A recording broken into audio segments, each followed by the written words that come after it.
Okay, this is chapter 5.3, Statement of Financial Position.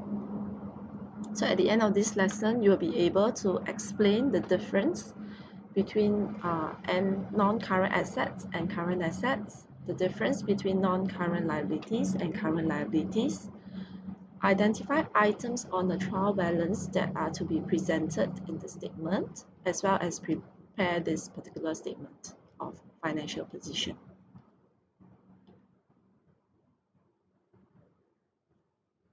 So we know that the business prepares actually two types of financial statements. We have learned about the statement of financial performance, sorry.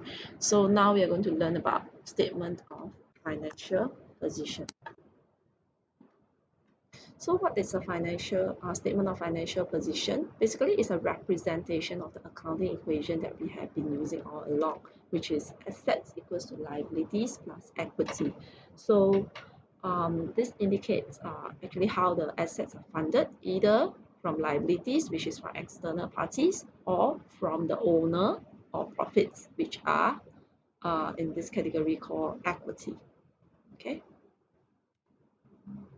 And assets, we have two different types, non-current assets and current assets. So what are non-current? Non-current means not now, okay? So it lasts beyond, the benefit lasts beyond 1 year, okay? And it's not easily convertible into cash. So as you can see here, the examples are office equipment, fixtures and fittings, motor vehicles, plant and equipment. Okay, for current assets, so current assets means now, right? So current means now. So current assets have benefits that are used within one financial year, and they are easily convertible into cash, or they can be cash or easily convertible into cash. So if they are cash in hand, cash at bank. Easily convertible into cash means things like inventory and trade receivables. So inventory, you sell it, it becomes cash. Trade receivables, when you receive the money, it is cash itself. So let's take a look at your textbook, page 75. So you notice that the items below, they have already been labeled either with income or expenses, I and E.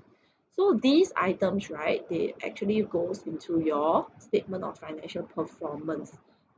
They tell you how well the business is doing. All right, so how about the rest of the items? We have A, E, D, L, I, C. So we take away I and E, we are still left with your A, D, L, and C. So these items in the blue box, they actually goes into your statement of financial position.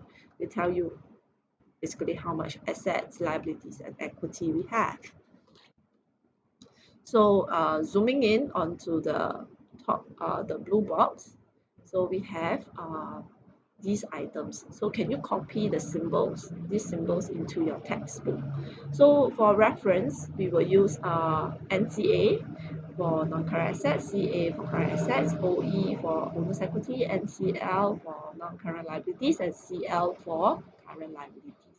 Okay, so refer to the reference box here, and this is how we label them. So you can see that the top three items, these are not easily convertible into cash.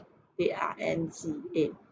Okay, so these are cash or easily convertible into cash. So these are CA. We have two liabilities here. One is CL, one is NCL. And then these capital and drawings, we'll put them under OE. Okay, which means owner's equity.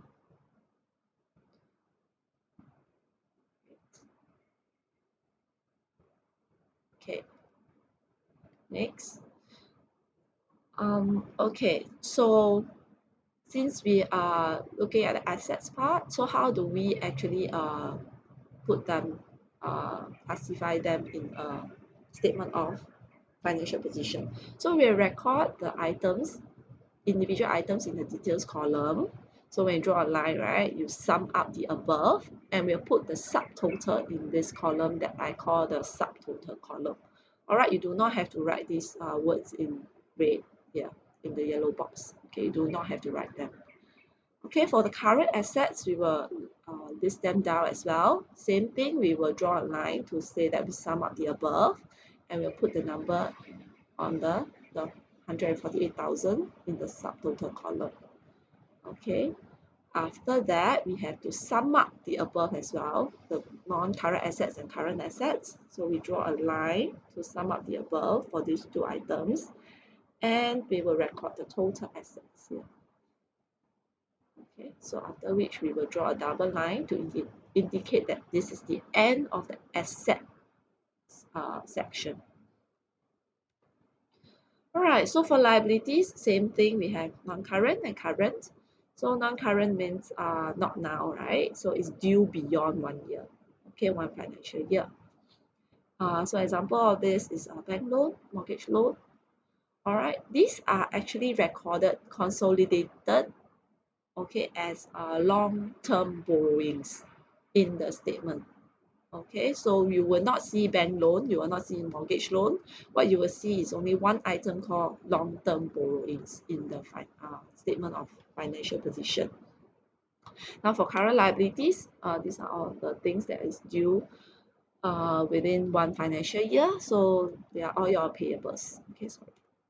Okay, so how would we present our liabilities? So since we only have one item for long-term liabilities, we'll put them in the subtotal column straight away. There is no need to break it down in the details column. Same thing for trade payable. If there's only one item, you just put it straight away in the subtotal column.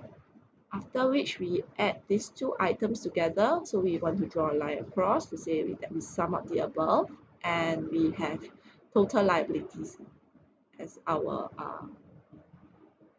subtotal. Okay, then we draw a double line to indicate the end. However, there's a missing section above. Okay, we have equity. So this section is called equity and liabilities. So we have equity. So for equity, right, just take note of this box. Equity, we will record this thing called ending capital. Okay, so we are doing sole proprietorship, means there's only one owner, so we only have capital. Alright, so we will start off with beginning capital, add any additional new capital during the year, add profit for the period or year, or take out the loss. Alright, and then of course drawings reduces your capital. Okay, so same thing, there will only always be one item. For capital, it's always only one. Alright, because we will actually do all the workings in a bracket here, okay, to show that you actually take your beginning capital. If there's any additional capital you need to add, so you add for this question you add profit and you minus drawings. So you put the number in the subtotal column, so $212,000. So how would it look like at the end of the day? Assets on top, non-current assets and current assets. Your owner's equity must come first. Okay, so owner's equity will come first. So this capital amount, you do the necessary working, and then you put it in the subtotal column. So liabilities also same thing, put in the subtotal column. At the end of the day, you have these three items, you sum them up. This is your total equity and liabilities. So this is a statement of financial position. A will be equals to L plus E. So assets is equals to liability plus equity. It should be equal. If not, there should be an error in your statement. Okay, so what have we learned today? We learned the difference between non-current and current assets, non-current and current liabilities. We learned to identify the items, okay, and we learned how to prepare this statement of financial position. Okay, so with that, can you prepare this statement of financial position? Take note, do remember to label first before preparing the statement. If not, you will have to keep going through the items again and again, which is not very efficient. Okay, so label down all your NCA, CAOE, NCL, and CL. And this is the end of the lesson.